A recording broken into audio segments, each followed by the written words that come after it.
Good evening, everyone, and welcome to this Sustainable Practices Research Group event, exhibition, and panel debate. I'm delighted to see so many people here, and thank you all for coming.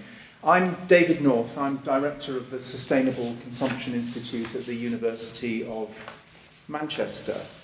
I'm delighted to say, and I really do mean this, that we have an absolutely first-class panel for this discussion.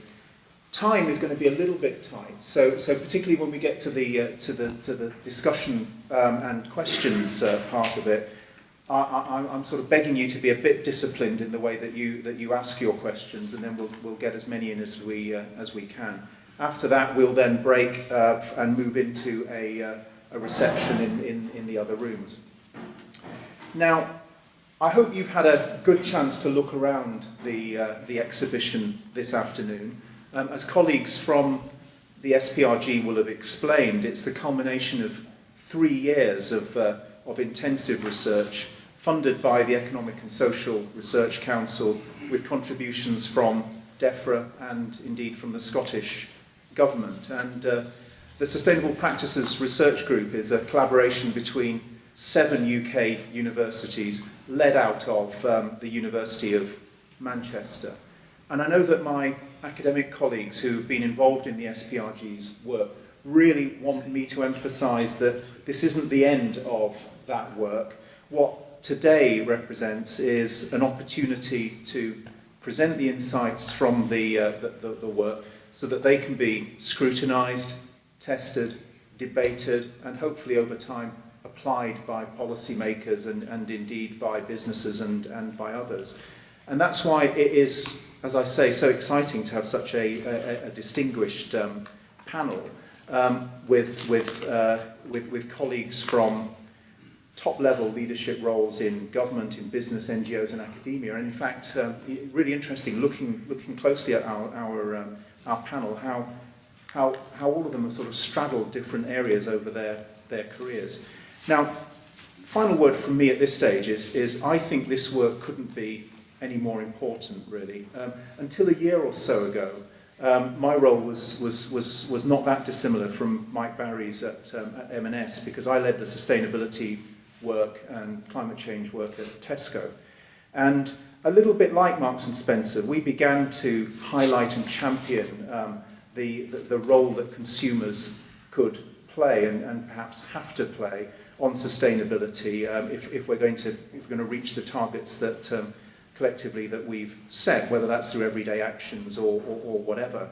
Now, I'll confess, and I suspect, I'll leave Mike to say what he'll say on behalf of Marks and Spencer, but I'll confess that I don't think we made as much progress as we probably would have liked to have made when we set out on that journey. We can all point to individual initiatives and milestones, but the reality for me on sustainability is that the sort of unsustainable lives that we lead sort of march inexorably on. We haven't yet unlocked the way to change consumption or what I would call consumer behaviour. So I think if I were to sort of say to the panel that we've got this evening, one question it would be, help us to unlock the way towards low carbon consumption and behaviour.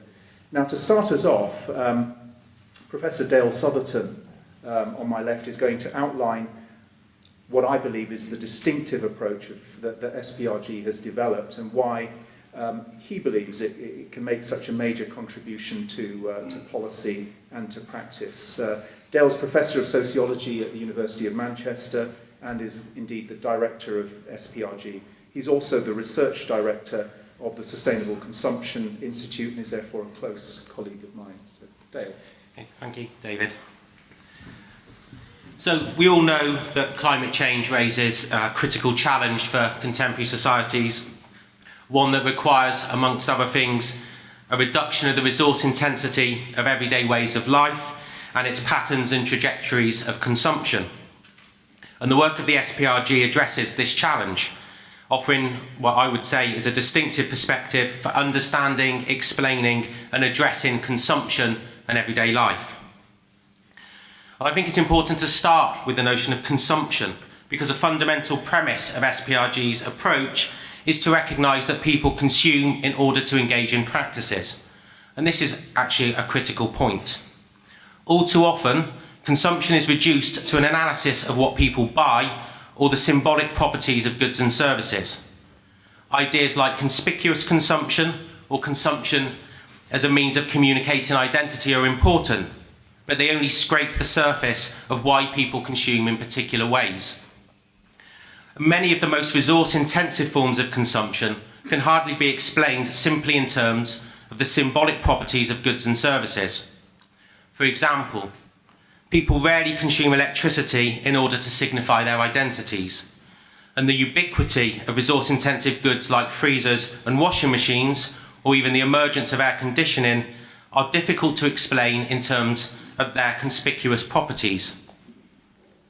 It's also not enough to explain these forms of ordinary and inconspicuous consumption in terms of the usefulness, or perhaps the utility value, of goods like, for example, the freezer. If we want to explain why societies shift in directions where more and more resource-intensive patterns of consumption become necessary to live a normal life, then we need to ask different kinds of questions. For example, and to stick with my case of the freezer and frozen food, we need to be asking questions like, why did the freezer come to be normal? What changed to make it so important to our daily lives? And could we imagine a different form of social organisation in which that device is perhaps less necessary or even irrelevant? And it's questions like these, ignored by conventional explanations of consumption, that the research of SPRG has addressed. For example, our research has explored how eating habits change in different cultural contexts, focusing especially on how Anglo-French couples negotiate foreign culinary cultures. We've examined international variations in the consumption of bottled and tap water, and how they are shaped by particular environmental, political, and economic histories. We've looked at how people use water in their homes, and more specifically, what variations of practices lead to differential patterns of water consumption. We've explored how air conditioning is emerging and finding its way into the UK built environment, together with an apparent convergence of UK indoor temperatures around 22 degrees Celsius. And we've examined how standards for zero carbon are being built into new homes, and what kinds of everyday practices are, or are not, being imagined in these zero carbon futures. SPRG's projects approach these questions through a perspective that is distinct from the behavioural change approaches that I suspect most people in this audience are familiar with. And our perspective focuses on the social organisation of practices. So for the remainder of the few minutes that I have, I want to set out in very basic terms what we mean by a social practices perspective, why we feel it offers a critical way of addressing the challenge of sustainable consumption, and I want to end with some comments about the broader policy implications of our research. My aim is to complement the exhibition that you've already had a look at and the overview pack, which I hope many of you will be taking home with you tonight. So what do we mean by social practices? Well, because consumption occurs in order to engage in practices, it is practices that we need to analyse. And a simple definition of practices are that they are blocks of activities that people share, and it's the sharedness that I want to emphasise. In its simplest sense, many practices require the co-participation of others to be performed in any satisfactory way. This means social practices are all practices are inherently social and subject to often context-specific rules and conventions of social interaction. But for SPRG, the more important inference of shared is that social practices are recognisable entities because sufficiently large numbers of people perform them either at the same time, but not necessarily together, so if you think of rush hour commuting, or they perform them in broadly similar ways. It is through shared social practices that patterns of consumption are formed, and the particular ways of life become meaningful, and as a consequence, are faithfully and routinely reproduced by people in their day-to-day lives. Thinking of practices as recognisable entities also highlights that practices are socially organised. Otherwise, there would not be enough common features, or elements as we call them, for people to recognise them as being practices. So, blocks of activities are therefore recognisable as a practice through the elements that organise it, even to those people who do not perform that practice. We know what driving is, even if we don't drive a car. We can identify 3 generic elements that represent the basic conditions for the existence of any social practice. These elements are materials, which include the objects, the tools, the technologies, and the infrastructures, the physical stuff that make any practice possible. The second element is competence, which is knowledge, skills, following particular procedures, norms, or rules to perform a practice adequately. And meanings, which includes cultural conventions, value systems, expectations, and understandings.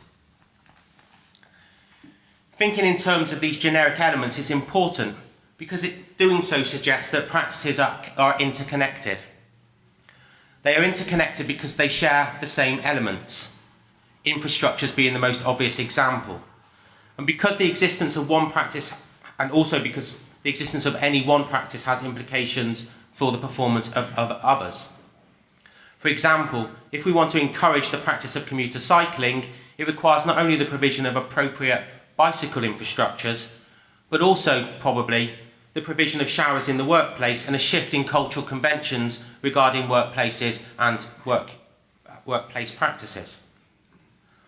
That practices are interconnected highlights the potential for change in one element, or for change in one specific practice, to provoke shifts across a whole suite of related practices.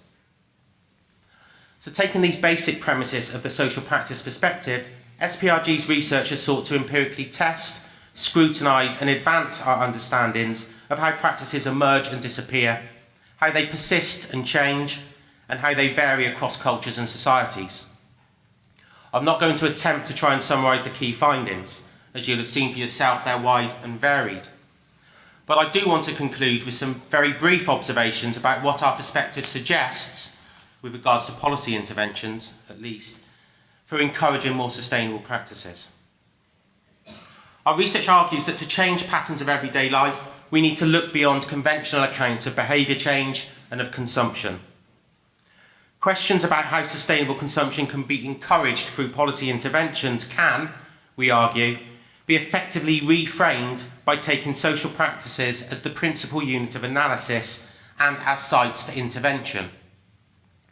As our recent report on interventions in practice argues, such a reframing would lead to greater recognition that systematic and coordinated policy frameworks which seek to affect suites of practices are needed.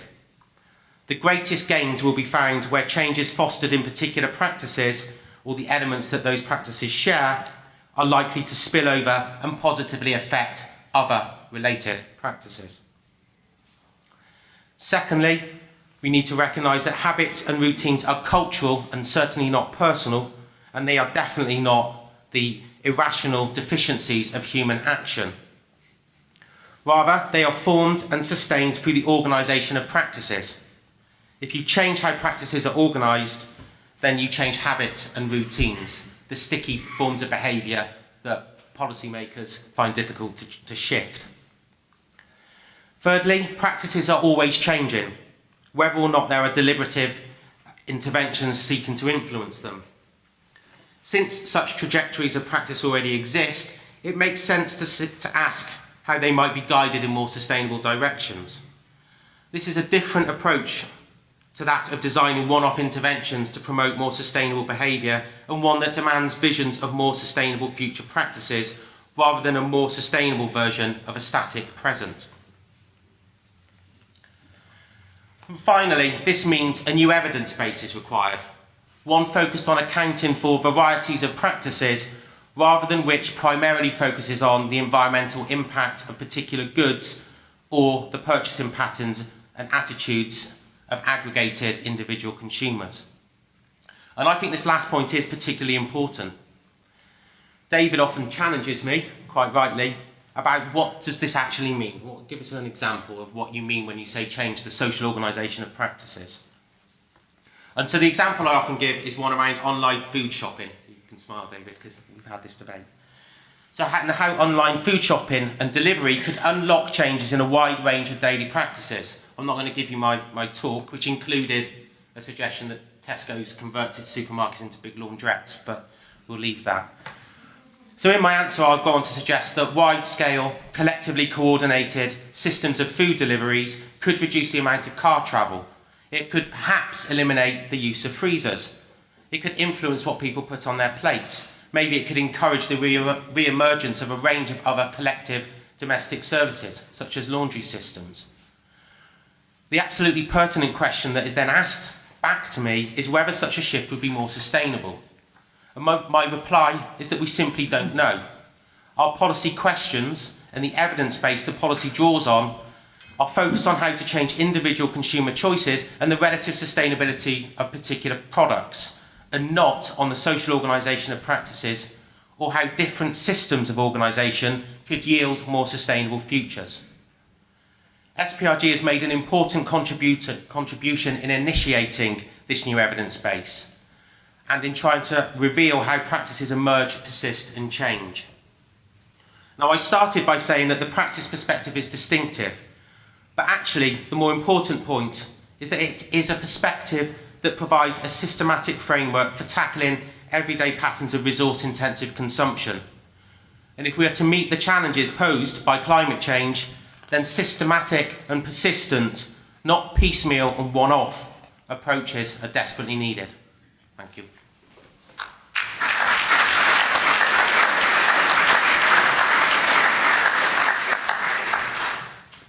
Thank you very much, Dale. And I'm now going to hand over to the next of our members of our panel, Lord O'Donnell. Gus was Cabinet Secretary, Head of the Civil Service from 2005 until 2011, as you'll all know. Before that, he had a truly distinguished career in government, including as Permanent Secretary to the Treasury. I think probably slightly less well known in your career, and sort of pertinent to this discussion, Gus, is your earlier time as an academic, including as a lecturer at the University of Glasgow, and indeed currently as visiting professor at the LSE. But also very pertinent to this discussion is the fact that you chaired the government's behavioural insights team, the nudge unit, as a legendary nudge unit, and remain a keen advocate of its work, and I think that's relevant to what you're going to talk about. Thank you. We've been asked to be brief, so Dale got twice as long as we're getting, so I will try and keep brief. First of all, I think all of the things I see out there are great work and really important contributions. And so all my comments should be borne in mind with that. I think this is great and we should have more of it. The first thing that I kind of struggle with is what's it all for? So you take sustainability as the be-all and end-all, and actually certainly I think we could all agree that we would not want the Earth to be on an unsustainable path. But amongst the sustainable paths, there are a very large number. How do we choose what's the best sustainable path for the world, as it were? And within that, we need to think about how are you going to decide. Now, there's a certain group of people that say we should do this through maximising people's subjective well-being. There's a certain group of, how shall I put it, rather old-fashioned economists that would want to maximise world GDP or something crazy like that. I think they're dying out, I'm glad to say, and that's kind of left behind. But that whole question about what constitutes a good society, which is a lot more, and I've just come back from a session in New York where we launched the Second World Happiness Report with people like Jeff Sachs talking about what are we thinking about, what is it we're trying to achieve, are we trying to achieve increasing individuals' subjective feelings about their life satisfaction, about their feelings of pleasure and pain. Are we thinking about what is known in the trade as eudaimonics, which is having a good and flourishing life, and how do we put all of these things together? The reason this matters is because it kind of gives you a way of assessing different policy options and different ways of looking at the world. And that, I think, is the bit that I have on top. So let's just kind of, that's the discussion we might want to have. Then we get down to let's a bit more nitty gritty about, okay, so we've got some idea about what we're trying to achieve. How do we do it? Now, if you're the academic economist that I started off on, it's completely straightforward. We have a utility function, which is, in the old days, a function of consumption. You maximize your consumption, subject to your budget constraint, boom, that's bliss, right?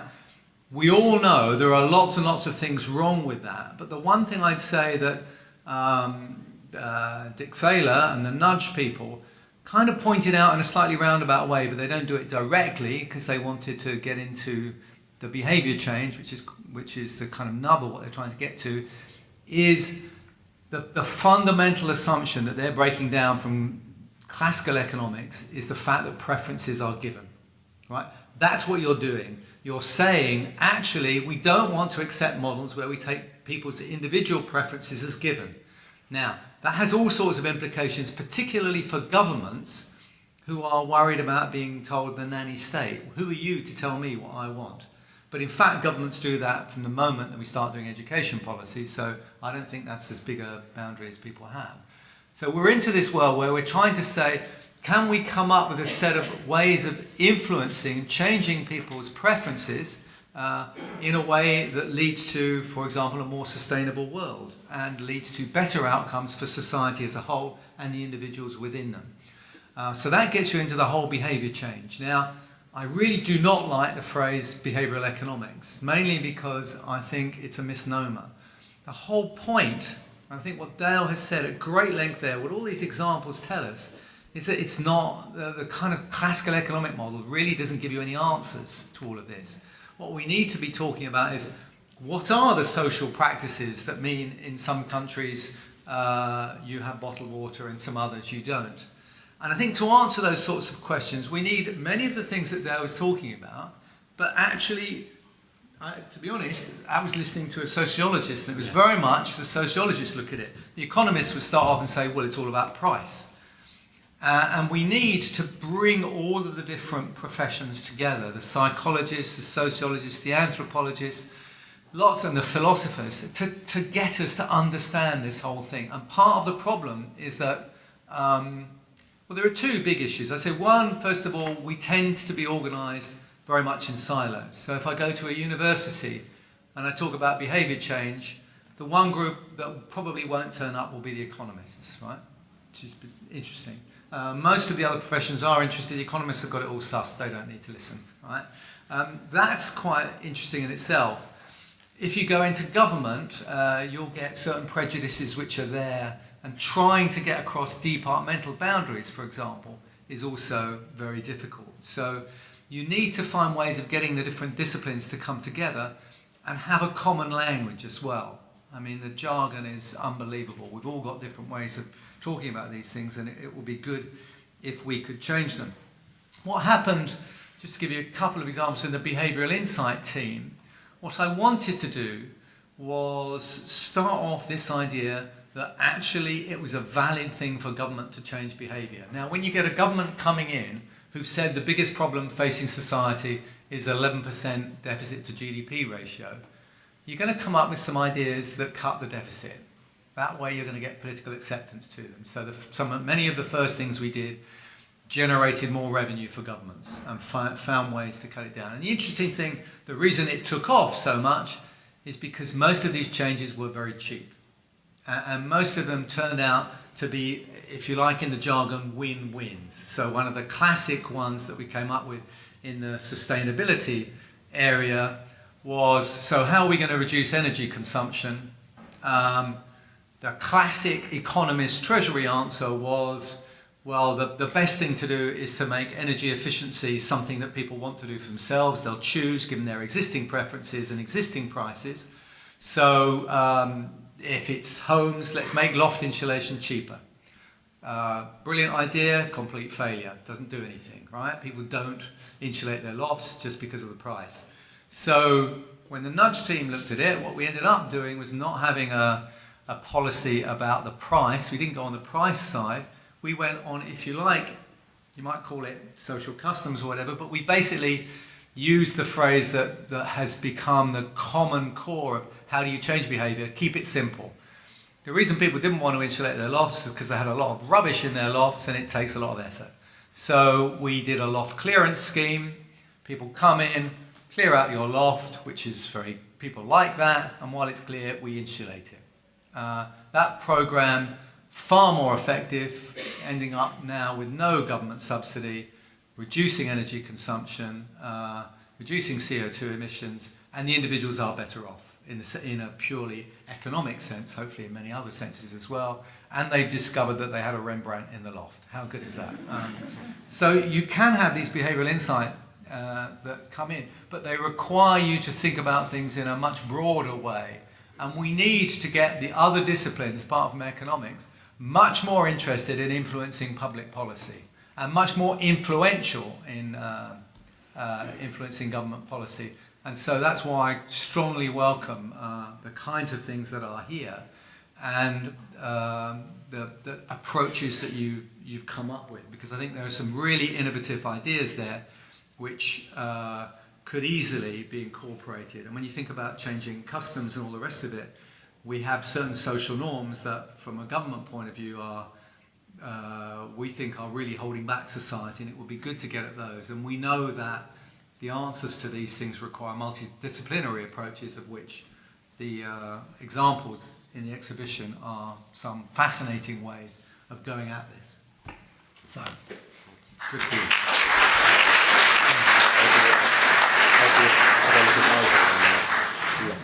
Thank you very much, Gus. Our next panellist is David Nussbaum, Chief Executive of WWF UK since May 2007.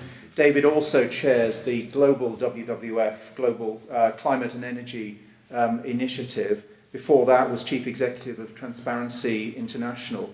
And the sort of interesting additional fact I found, David, is you actually had a really interesting career in business before that, in accountancy, in manufacturing, and indeed as a finance director. So again, sort of straddling, related to the point you just made, Gus, about how do we get the sort of different disciplines working together a bit more. So over to you, David. Thank you.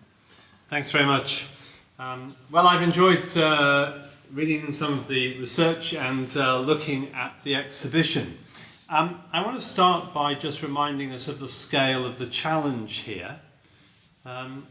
One way of looking at that, which WWF uses, is to say if we look at humanity's demands on planet Earth and we try and measure that, we can work out how many planet Earths do we need to provide all the stuff we consume and absorb all the waste we create. And at the moment, globally, we need about 1.5 planets. That's obviously a bit of a problem, because we've only got the one.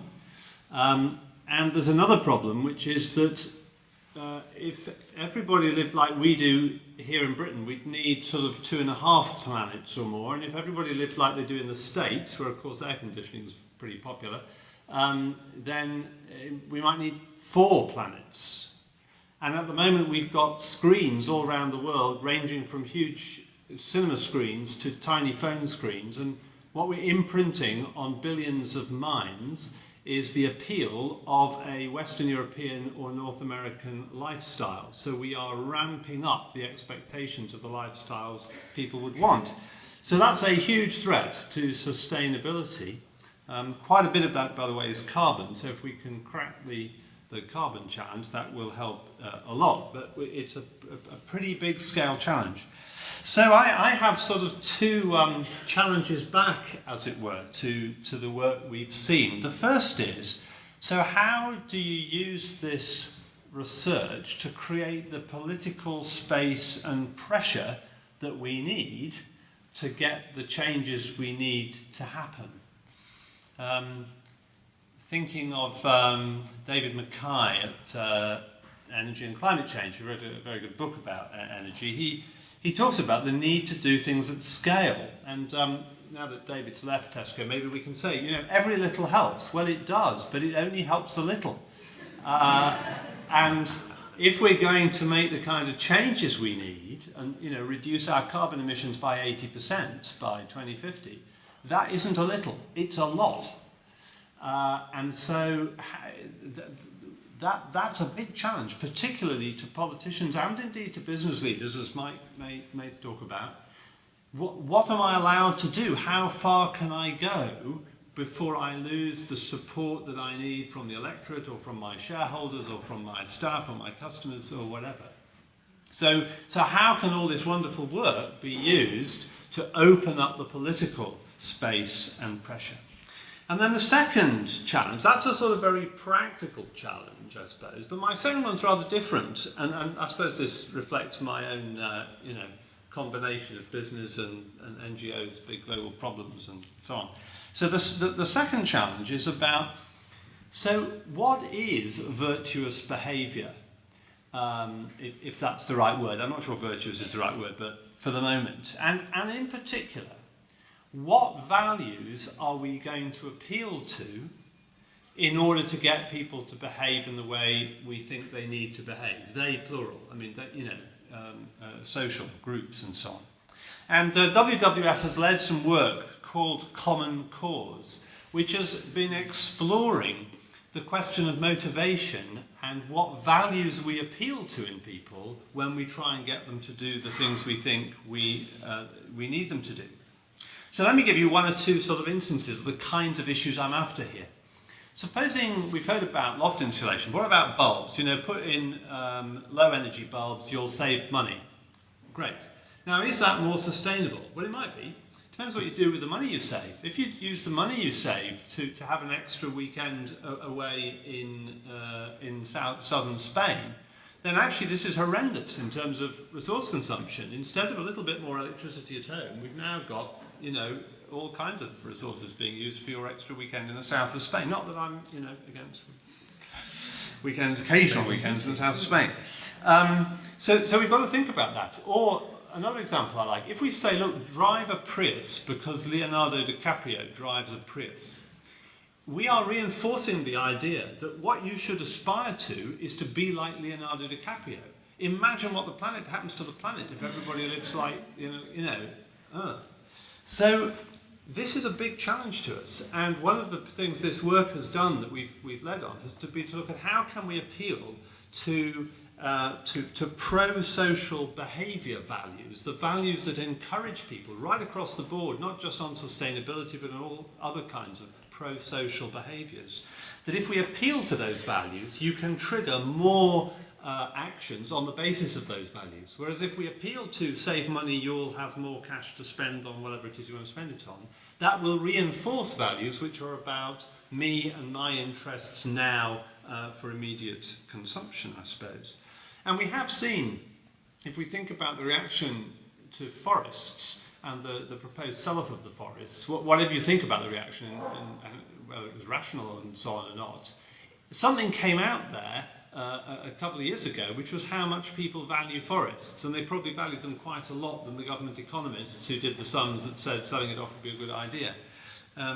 So we need to think about that and how to build up the systemic pressure, the systemic willingness to change, the systemic pro-social behaviour that will underpin the kinds of changes we need to see. So my two challenges: how do we get to implementation at scale, and how do we reinforce pro-social values and pro-social behaviours in the way we appeal to people to do the things we need to get us all to do.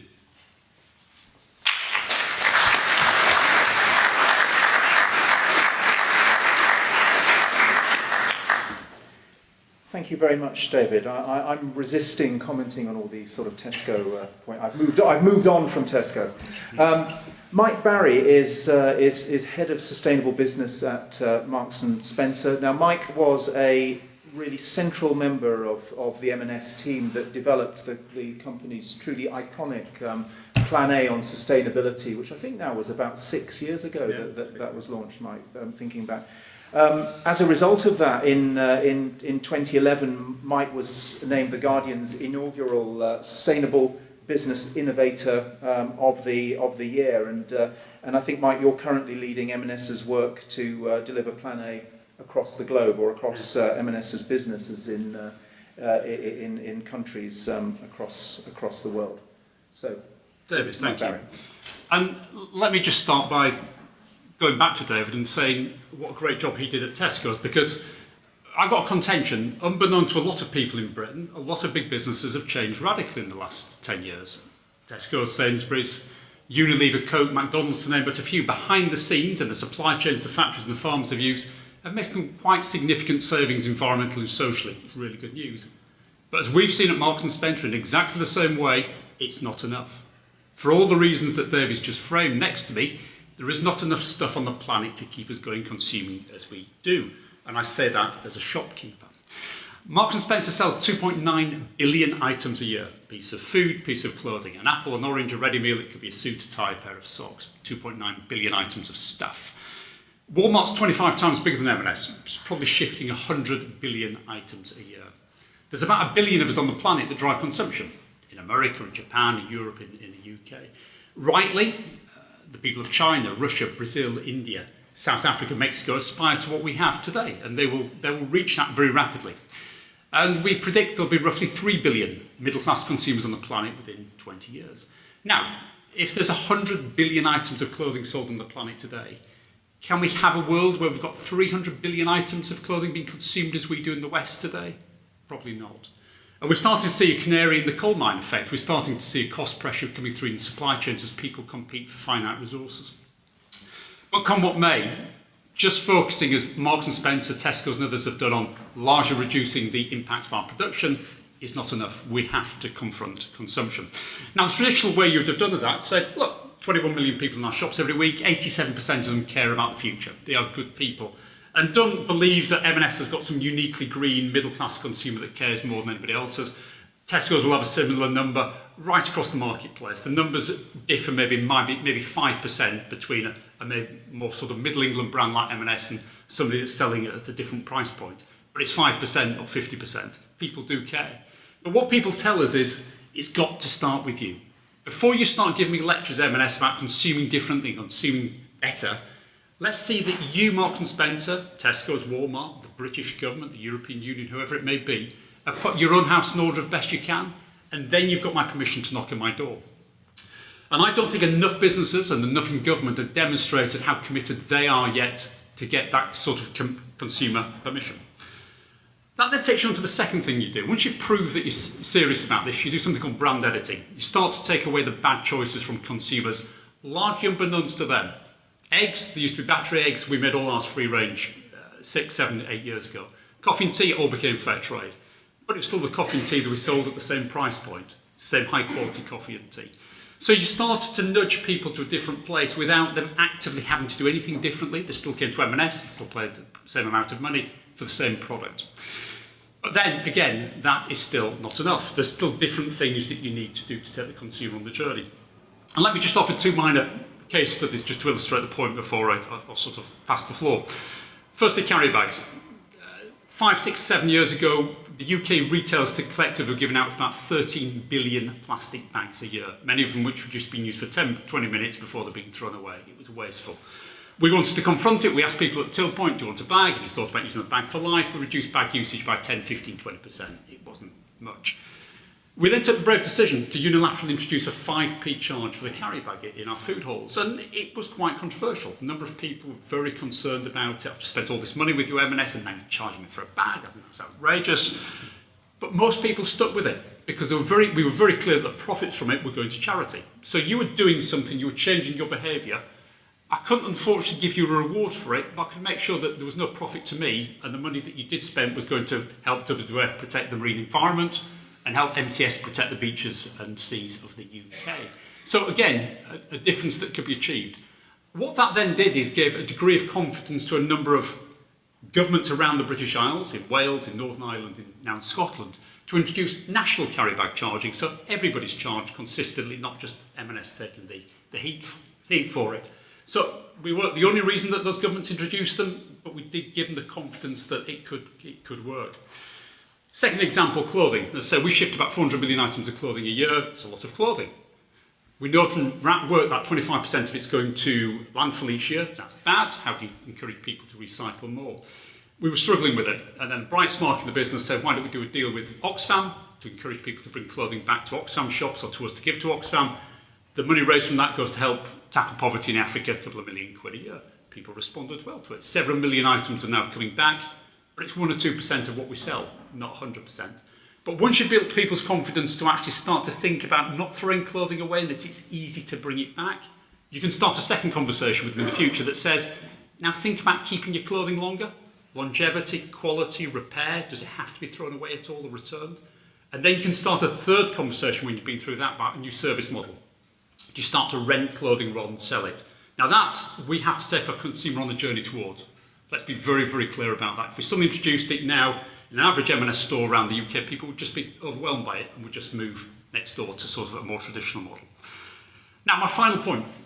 So 2 little examples there. We all cast around for what are examples of success. Sustainable change is happening. I've seen 2 or 3 really exciting business models that are starting to deliver substantial sustainability change on consumption. They don't call themselves sustainability models. If you look at people like Zipcar, Airbnb, Kickstarter, Kiva, they're starting to give the consumer what they want, which is better product and service that we as professionals happen to do is better for the society and the environment, but they don't package it as that. The future is not about sustainability products, it's about better products for the consumer that happen to give these benefits as well. So lots for us to digest. I'm very clear that Marks & Spencer, like Tesco's and a number of others, have achieved a lot in this space already. We've done about 15% of the journey to be sustainable. And the number one challenge for us going forward is how we engage our consumers better going forward. Thank you.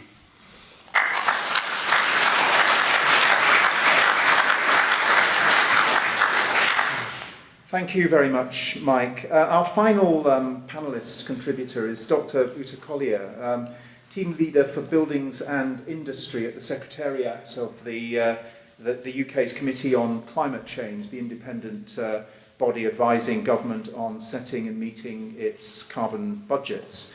Uta, I think among the work that you've been doing recently is leading the committee's work on the UK's carbon footprint, which has sort of moved thinking to focus more on the importance of consumption and consumption-based emissions. So again, very relevant to this work. And before your work at the Committee on Climate Change, you managed the London Energy Partnership, and are therefore another example of our speakers who've navigated across different disciplines. So Uta, thank you.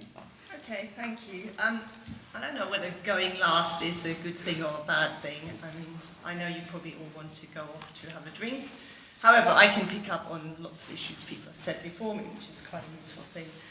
And when David, you did the introduction, you said that you hope the panel will help unlock low carbon behaviour. And I thought, gosh, that's a challenge, a very big challenge. And I think it's probably one of the things we struggle most with at the Committee on Climate Change. So, I mean, as you all know, we have our legally binding carbon budgets. We're trying to get to 80% greenhouse gas emission reductions by 2050. And everyone knows that's a huge challenge. Now, I share an office mainly with economists. Gus has already talked about economists. I'm not one, but I know economists make a great contribution. But beginning when we started out, we were also chaired by an economist. So very much the sort of thinking, oh, let's do a little bit of economic modelling. We do our abatement potential modelling that way. So, you know, let's just populate these models with great things like, you know, electric vehicles and low carbon this, whatever. And of course we can do it. We can get to 80%, actually reasonably easily. But then if you drill down into some of the measures, of course you suddenly encounter these pesky things, humans, and the way we use energy, or even things like, you know, the way a builder puts in an insulation panel, which is never 100% good. So, you know, we have come to realise more and more that we need to look at behaviour, the way humans interact with technology. However, I mean, it doesn't mean we should throw the baby out with the bathwater. And I think when Dale started talking about freezers and how you could just change the whole model, I thought, but hold on a second. I've just bought a new freezer, A triple plus, 149 kilowatt hours per year, which is a lot better than what I had before and a lot better than the worst appliances on the market. So in this case, technology can actually achieve a lot. Okay, if I didn't need to use the 149 kilowatt hours at all, I guess that would be better, but you're not taking into account that in that freezer I have the blackberries, which I didn't buy in Marks and Spencer's, but collected round the corner and keep me going. So that kind of thing. And I think we need to be careful. We need to, in some areas, actually technology can do a lot. And it comes back to some of the stuff you were saying about taking people on a journey. Well, let's not ask them to change the whole model of how they buy food and where they put their food and how they cook. That's maybe too much. In an area where, you know, we get savings of, say, 70% quite easily. But, and I bring my second example in, which is also a buildings example, and that's about how people live and the temperatures, which made me, I thought about that when I read your research project about the 22 degrees. I think that's actually mainly in offices, whereas the evidence is that in homes, temperatures have been going up as well. On average, 17.5 degrees is how people heat their homes, although obviously bedrooms are lower temperatures and then poor people can't do it, heat to that, they can't afford it. So nevertheless, there is an issue there. Now we do a lot of analysis where we look at, well, you know, how much abatement can you get from these different measures? Well, if you get 15 million homes turn down their thermostat by just 1 degree, take into account that a lot of homes are quite overheated and people insist on wandering around in t-shirts in the middle of the winter. Well, you can save 5 million tonnes of CO2. And you also save on current energy prices, I think just below £1 billion a year. I know there's your point, David, about the rebound effect. Let me not go there for now. Okay, so it's £1 billion saved. People are still generally comfortable. And it all seems to be a winner. If we try to save 5 million tonnes of CO2 through other measures, for example, solid wall insulation, which is a really difficult thing to do, you know, it costs us £17 billion. So I think with this big challenge, there is definitely a, you know, pick very carefully. There's, you know, we need to think about the costs, we need to think about how we can bring people along. Unfortunately, even with the loft example, there is a downside because, of course, that brings up the transaction costs. So, you know, is it worth it if you compare various measures, pounds per tonne of carbon? So none of it is easy. I think some of this research is really interesting. Yeah, you're right, we need more of it. It's certainly something we realise is a really big challenge. Unfortunately, we don't quite know how to answer it.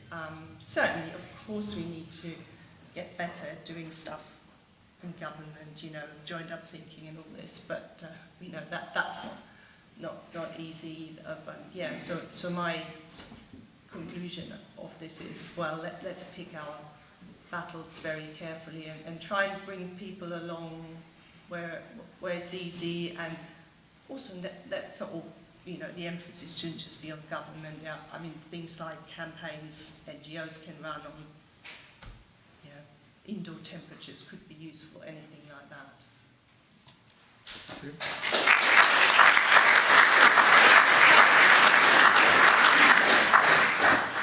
Thank you very much, Uta. Now, we're a little bit behind time, as I think it's sort of inevitable, really. So I'm going to move straight to questions from you. Now, there is at least actually it's 2 mics I can see. If you could hang on until you've got the mic, because this is being filmed, until you ask your question, and then if you could identify who you are, that'll make it more interesting as well. So I don't know if should we go over to the top right. Hi, I'm Dan Epstein. I'm from a small consultancy company called Useful Simple Trust. I'm really interested in the drivers of social practice, the materials, competence and meaning. But I'm having a bit of a failure with my imagination. I can imagine lots of ways in which materials have driven massive social change. So oil, the car, suburbia, zoning, and out-of-town shopping, those relationships, similarly with mobile masts and the web, and now social media, so very driven by the materials. Are there kind of ways or good examples of how competence and meaning have sort of driven real social change? Yeah, Dale, I think that feels like one for you. Yeah, okay. I'll give you one quite straightforward example, which is a scheme that was ran in Japan called CoolBiz. And the challenge for the Japanese Environment Ministry was to reduce the carbon emissions from their buildings, and the way that they did it is through a kind of three-pronged attack, which, whilst it was never described as a practice kind of approach, it actually fits the model. So they changed the default settings for the air conditioning so that it came on at 28 degrees and not 24 degrees. That's fine. The problem at that point in Japan is that people wore suits like this to work, very formal, and they got very hot, so then they had to change the forms, both the meanings attached to the clothes, what people understood to be the appropriate clothing to wear, and the forms of competence or the conventions of the way in which you might engage in active work. And they had a program, it was a basic marketing program called CoolBiz, and they managed to change all three, in our word, elements: the conventions, the meanings, and the materials, the air conditioning. And I can't remember the exact figures, but we did a survey of international behaviour change initiatives across the world, and this completely outstripped any of the others by some significant margin. It reduced the sale of neckties by 37%, so not good if you're a necktie producer, but it made a massive saving, and it changed the cultural norms and what is comfortable in those environments. So that was a good example of how you might deal with all elements to change a practice. Do any of our other panellists want to comment? Otherwise, we'll move on. I think the mics move somewhere towards the front. Adrian Henriquez, Middlesex University. Thank you very much for all the presentations, and it was interesting to hear about the research. We've heard about the research, we've heard about the scale of the problem which needs to be faced, and we've heard some good examples of particular elements of behaviour or practice. But what I'm interested in is what David North said at the beginning, is what does this mean for the future? So can I ask the members of the panel, what do you think is the most significant policy which would promote sustainable consumption? And hopefully it can draw on some of this social practices research, but to my mind, the most important element is what is going to make a difference to sustainable consumption. Okay, thank you. Do you want us to? Yeah. In Yeah. whichever order you like. Okay, let's keep it short and simple. Proper carbon market with a proper carbon price.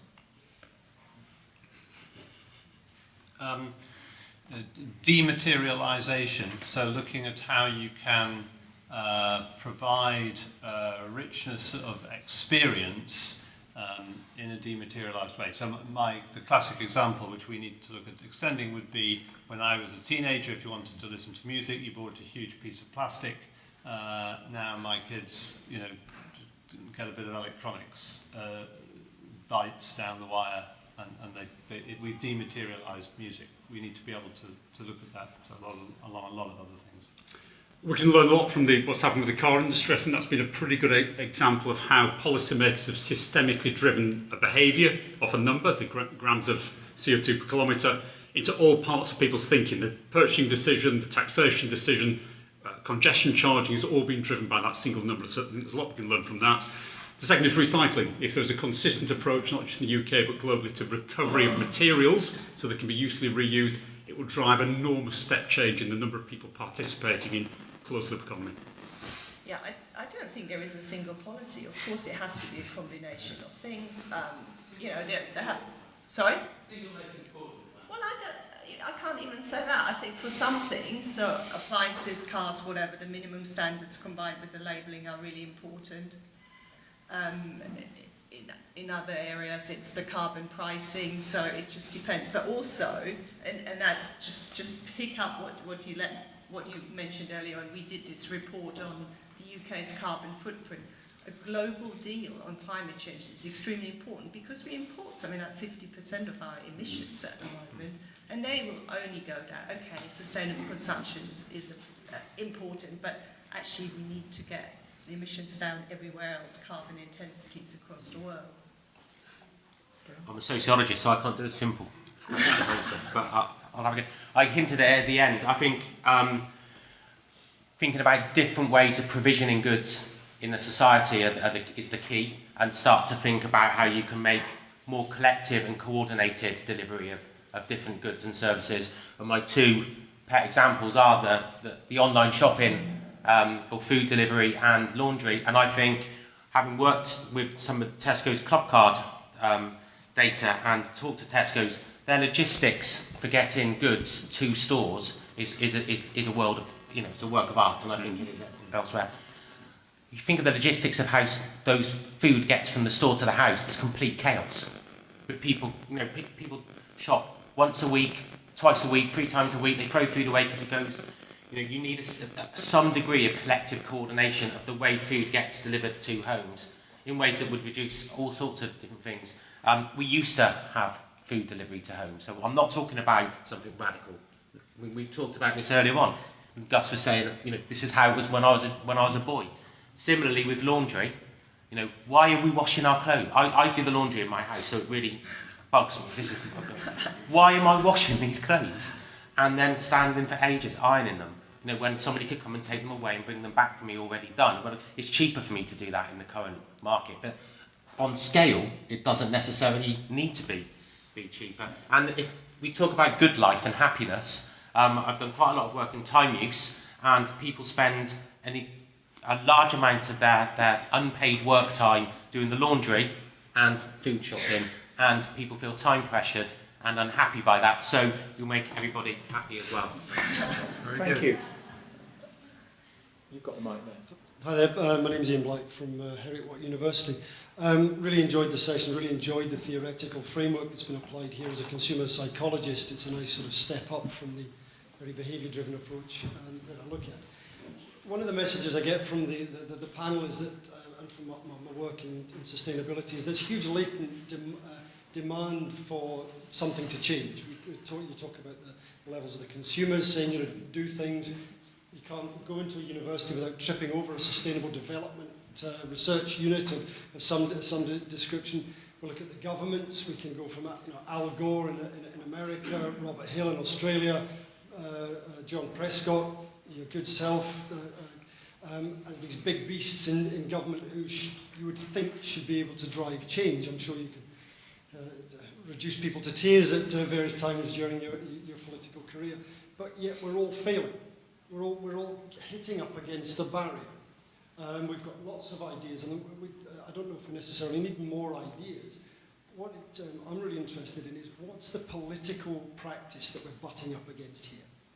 Because there is this demand from there, and there are these big beasts. Something happens in Westminster, something happens in government that just means that things are watered down and things disappear, and all of a sudden, zero carbon house. That doesn't really mean zero carbon. You can buy your carbon from somewhere else. So it's really a question for you, Gus.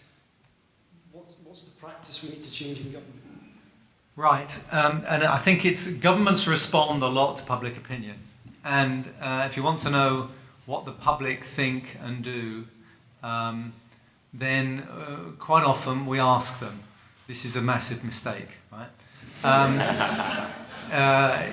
Your customers, 88% of them say they care about the planet, and then they go and do things which are clearly totally contrary to that. So I think we need to understand that what we're trying to do is change behaviour, what people do, not what they say. And quite a lot of our evidence bases are about what people say, and that's a big problem.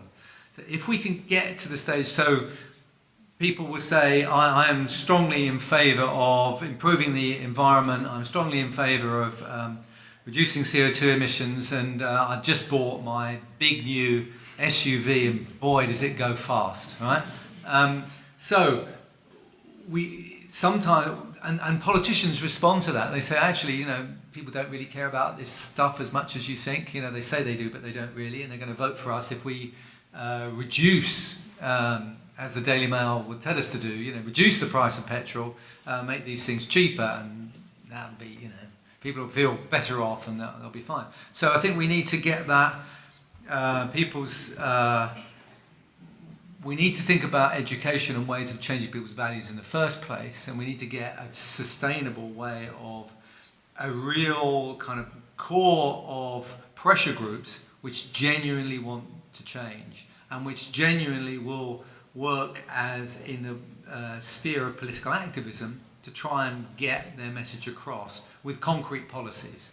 So one of the things we're talking about is if we're going to do anything about CO2 emissions, we need to do something global. Well, yes, absolutely. So you can try and do that, but it's politically, it's incredibly hard. And some people that are kind of saying they're in favour of it, in the end, scupper the international conventions. So it is very hard. I think we need to work a lot on trying to make sustainable policies good politics. So in other words, get the incentive structures right such that if political parties were to deliver really sustainable programs, they would get electoral success. It's back to us. Yes, I think so. You get the governments, it's a democracy, I'm afraid. David, I think you wanted. Yeah, I just want to comment on that as well. So I sort of agree with what Gus has said, but I think there's another dimension, which is we do need governments to hold their nerve when they're under pressure from business. So I used to work in business, and one of the things is when governments announce a proposed policy and consult on it, all the businesses that think this will be a bit of a nuisance and so on, campaign to stop it or to change it. Once the government says, fine, we've had the consultation, we've now decided, all that entrepreneurial energy and creativity and innovation that business is often so good at and much better often than government at, goes into working out, given the rules the government has said there are going to be and they're not going to change, how do we now address them? And I think sometimes government is too unwilling to say, no, here are the rules, let's stick with them. Let me just give a specific example. If you go and look on one of the boards, there's a lovely diagram of how originally there was a government policy on zero carbon homes which said all the carbon in a home is going to be counted. And there was a huge lobbying effort, not from the public didn't know about this, from the industry, who thought it was a bit inconvenient. The board's a bit more sympathetic to them than that. Anyway, WWF have been involved in that, the creation of that standard, that all the energy in a home has to be included when you look at zero carbon homes. And when the government capitulated to this pressure, in the end we walked out of the group, the steering group on this. Now WWF doesn't often do that, and apparently this went round Westminster as the panda flounce. But that's an example of where, once you hold the line, if you think of lead in petrol, you think of CFCs in refrigeration, all these things, there's a huge objection to it when it's announced. But once they understand that's what's going to happen, then business starts lining up to work out how we're going to deal with it. And just briefly, David, I think a lot of it is about reframing the whole debate. If you think what Gus has just told us about what governments want, to me that's the whole green growth agenda. It's about showing how this approach will create jobs, it will save us money, it will reduce the pressure on the health service in the future. It's about reframing a positive frame of mind. Many people in business, many people in government still think these are about negatives, and negatives are very hard to sell to consumers and to the electorate. We need a much more positive debate about the future. We also need to get people to stop buying the Daily Mail, I think.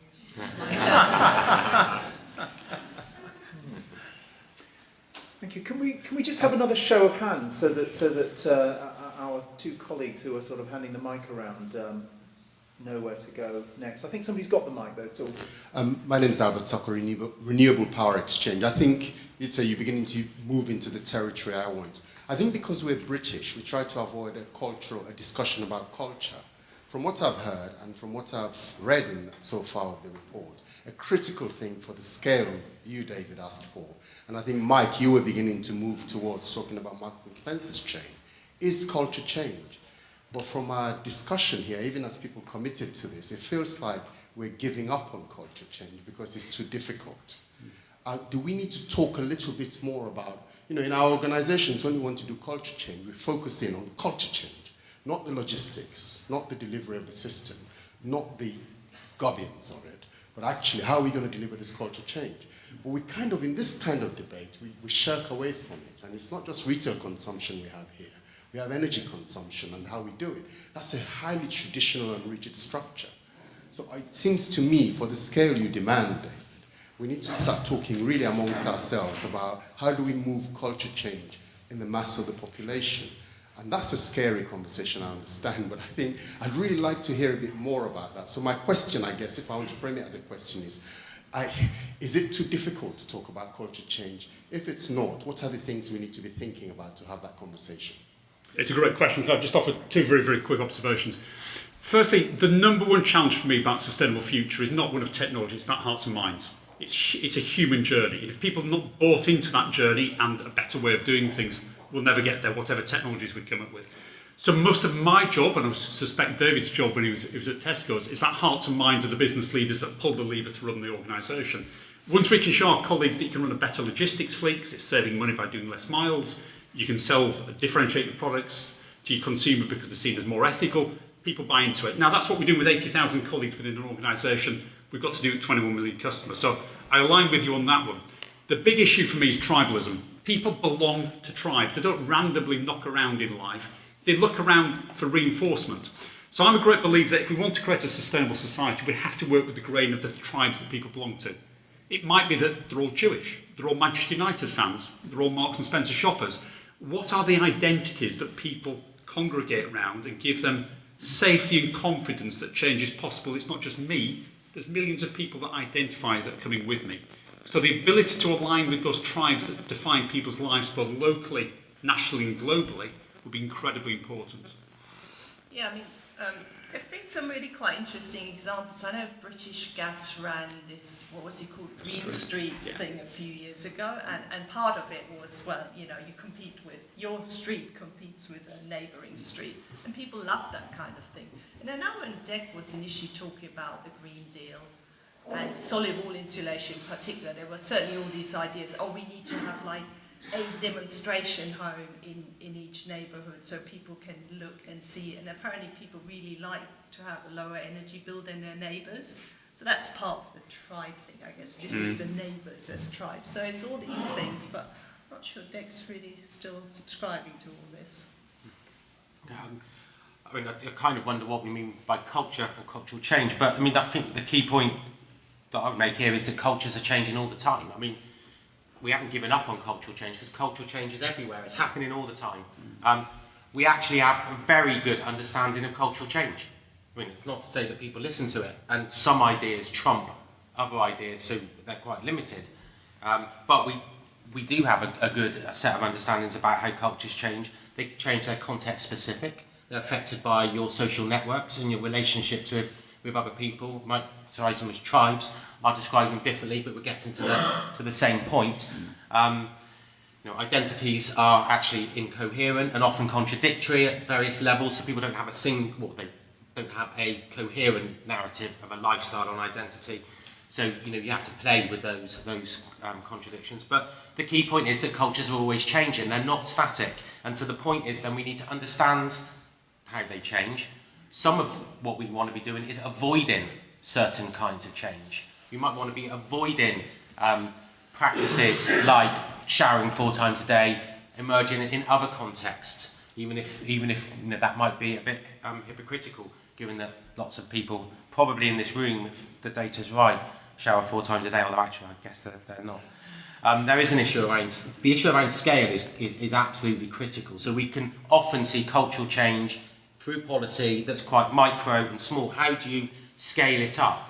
And it's not simply make a bigger version of the small case. So we need to understand and explain why cultures change, and then think about producing or coming up with ideas of guiding that change in the right direction, because change and culture is always produced and constructed. So there's no, this idea that individuals kind of choose culture is to me anyway, slightly sort of balmy. They do to an extent, but our cultural choices, the way we live our life are shaped by simple things like the decision to grant Tesco's, sorry, keep on going on Tesco, David, grant them planning permission to build a supermarket. I mean, I'm not saying they shouldn't plan build supermarkets, but when a supermarket's built, it changes culture, if that's the sense of culture that we're talking about. So cultures are always shaped, changing and constrained in different kinds of ways, and we need to be honest about that and think about what, it comes back to the question of what's the good life, what's the good society. That's the difficult question, because we don't necessarily agree on that, and maybe it'd be a problem if we did, I don't know. Okay.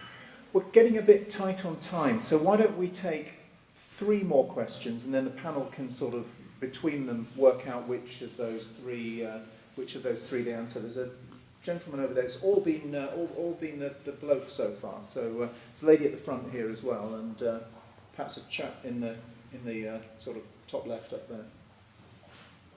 Do you want to start back there? Yes, hi. I found all of the presentations very interesting today. I'm Graham Randalls from the New Economics Foundation. We're not the kind of economists that you were referring to earlier, and we're very much interested in the economics of well-being, of happiness. We're very interested in different practices, such as we have done a lot of work into the idea of reducing the working week as one idea. But one of my questions is really about business, and I think there's some very good examples of businesses that are using less resources to make the stuff that they sell. But I think there's still a big challenge around businesses still wanting to sell more stuff. And as much as we might sort of talk about wanting to consume less, if businesses are trying to get us to consume more so that they can sell more stuff, we're still going to have a problem. And government's probably supporting that because they're making tax revenues off the stuff that's sold. So how do we address that particular problem? Take one at the front and then one at the back.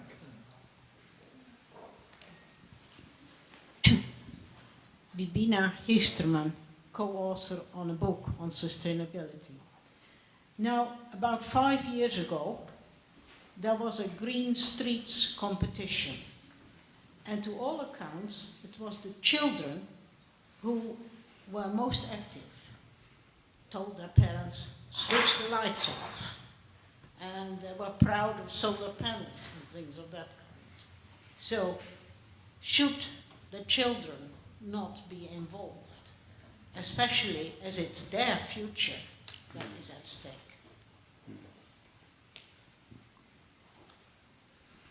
Johnny Hazel, Green Alliance. I'm very interested in the Common Cause programme of work and the role of values in changing behaviours. And the extent to which, picking up on Ucha's point about a wider, not just expecting government to do everything, but a wider group of actors in society picking up this mantle. And the extent to which businesses can promote pro-social values, and whether there's a tension, whether they can bring the power that they carry to that problem, or whether there's a tension between, as the previous question described, their business models requiring consumption, whether that precludes them from trying to speak to consumers about values. Okay, thank you very much. A couple of sort of business-focused questions. I don't know if you want to take those, kick off with those, Mark. So I think in my opening remarks, I think I acknowledged that very great tension. The whole business model for all retailers, all brands, everybody in the world is basically predicated on selling more stuff. That's how you reward by shareholders, how success is measured internally and externally. And I think we're saying now as businesses, we don't have the answer, but we recognise the limitations of the model we have now. And the recognition is largely driven internally. So I do not believe that consumers, shareholders or government will precipitate a sustainable retailing revolution. I think business will get there slightly earlier and recognise, whether it's for cost reasons or reputational reasons or opportunity reasons of exploiting a new marketplace, developing a new marketplace, businesses are going to start stepping into that place.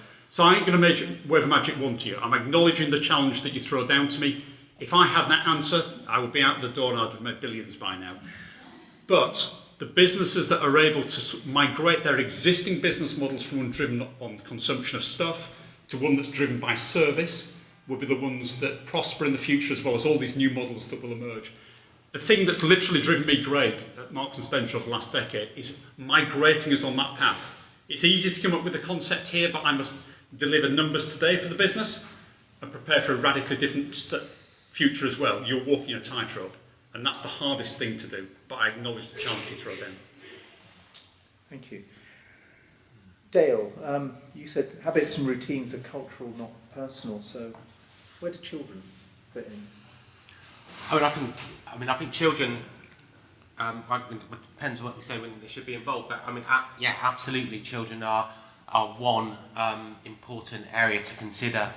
I mean, if you think of eating habits and the way that eating changes, what the kinds of norms and conventions that we establish around school dinners, and the way that people get institutionalised into eating in particular patterns actually is really, really quite important. So yes, I think children are one important area.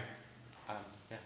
Okay, and thank you. Do any of our other panellists want to make any final observations? Could I just say, the whole behaviour change, picking up the point was made, if you look at how much is being spent by the private sector to change our wants and our tastes, it's massive. The amount of money I had, the resources I had in government were absolutely tiny. An absolutely tiny fraction. The Behavioral Insight team was 8 people. The Mad Men had a lot more, right? And they managed to convince us all to buy cigarettes. So it's an unfair game. If we are going to try and change wants, we've got to kind of have a model of why we want to do that. And I think, and this is where the whole emphasis on moving away from an emphasis on GMP towards social well-being gets you into that. So what is it that really makes people happier? What is it that people will enhance their life satisfaction? It turns out that things like altruism are massively important, right? Doing things for others, not buying ever bigger things, particularly when you're trying to outcompete your neighbour and have a bigger car than them. So it is about values, and to be honest, NEF have done some fantastic work on this and are working on it, and there's a brilliant set of projects that NEF did some evaluation of, that the National Lottery looked at, spending about 140 million on well-being projects, which were things about healthy lifestyles, healthy eating, combating loneliness, 101 different things, but they are all about accepting the fact that we are going to change behaviours, and we're going to say that actually we can get into this really highly charged area of trying to change what it is people want, not accepting preferences and wants as given, and that's a big area. I agree with that. I just want to make one sort of point really, which is when you come into the exhibition, we started with the office, and we have words like normal, habits and routines, and I think it's important to recognise that quite a lot of our actions, probably most of our actions, are not the consequence of deliberative thought processes, actually. They're habits and they're routines, however we might want to do that. So values, changing values, yes, it matters, it's a component, but there's a sociologist called Anthony Giddens who wrote something called about practical consciousness, yeah? And he said, you would never survive if you had to think about everything you did in a day. And the vast majority of what we do comes under a form of practical consciousness, habitual and routine, and it's that stuff that we have to address, as well as the values. True, but it is worth pointing out that all of that's in Danny Kahneman's book about System 1 and System 2 thinking. And yeah. Danny Kahneman would describe what you've described as System 1 thinking. And all I'm saying is I'm not going to try and get the sociologists or psychologists, particularly given I'm an economist, to say which one of these is right, but please speak to each other. That's my plea. David, do you want to... Well, just quickly, the other thing two things. I heard on the radio today, I can't remember the exact statistic, but that if you watch football on television, you're subject to, 11 sort of references to drinking alcohol per hour or something. It's just overwhelming. And so Gus's point about the amount of marketing and advertising is hugely important. The other thing I think we have to grapple with, linked to that, is how do we communicate and engage people on this? And picking up on NEF, I think this is right, isn't it? You came up with an index about satisfaction levels of life in different countries, and it completely flopped. There was no interest in it. No one paid any attention to it. And then it was called the Happy Planet Index. It was given a different name, and suddenly it was all over the place. And it was about how do you communicate and engage people with this, and we've got to find better ways of doing that as well. Thank you. Rita, did you want to? Yeah, just quickly trying to end on a positive note. You know, I came to this country, I don't know, must be 30 years ago. Well, certainly more than 25 because the Germans have taken the vote away from me. You know, there was a recycling culture in Germany. It didn't exist here. We got a recycling culture now. Germany has an energy saving culture. We haven't really got it. But I think it's the combination of the policy framework you saw. I know we've got Green Deal problems, whatever, but you know, we've got minimum standards from the EU for appliances, this, that and the other. I think we can probably get there. It just is a combination of things. So I think there are at least some examples of how things have gone the right way. So I'm hoping we're going to get there with some of it. Thank you. Dale's given me the sort of cue about actions not being the result of deliberative thought processes, because I've been standing here, in fact, for about 10 minutes, sort of worried that I'm keeping us from the next part of the evening, which is the 11 references to drinking alcohol reception. All I want to say is that, you know, this. Thank you all for coming. This is a part in a process of debate and discussion. This work continues. Colleagues at Lancaster University are leading a new research centre called Demand, with a focus on everyday practices and energy consumption. And in other parts of UK academia, this work continues. I think with Gus's sort of plea in mind, really, which is work together, be multidisciplinary, and make it relevant to policy. A final plea, I have to do this, you know, on behalf of my own institute, the Sustainable Consumption Institute at Manchester, because we were set up actually with funding from Tesco originally, precisely to bring the disciplines together in the way that you and others have said, Gus, but also on the challenge that I think some of our contributors from the audience have sort of pushed on, which is okay, you bring the disciplines together, make it multidisciplinary, reduce the jargon and all that, but then how do we make that relevant to the work of policymakers and business, so that they all come together? And that's why we created the Sustainable Consumption Institute at Manchester. I'm pleased to say that in a sort of Blair Brown pact, I'm giving way as director of the institute to Dale Southerton in a couple of weeks now, beginning of October. And the new research director is Professor Andy McMeekin, who's sitting there. It's not just about Manchester. It's, as I say, it's about Lancaster, Essex, many other universities. That work will continue. But thank you all for your questions, for your participation, for coming along. And could you join me in a final thank you to our excellent panel? Thank you.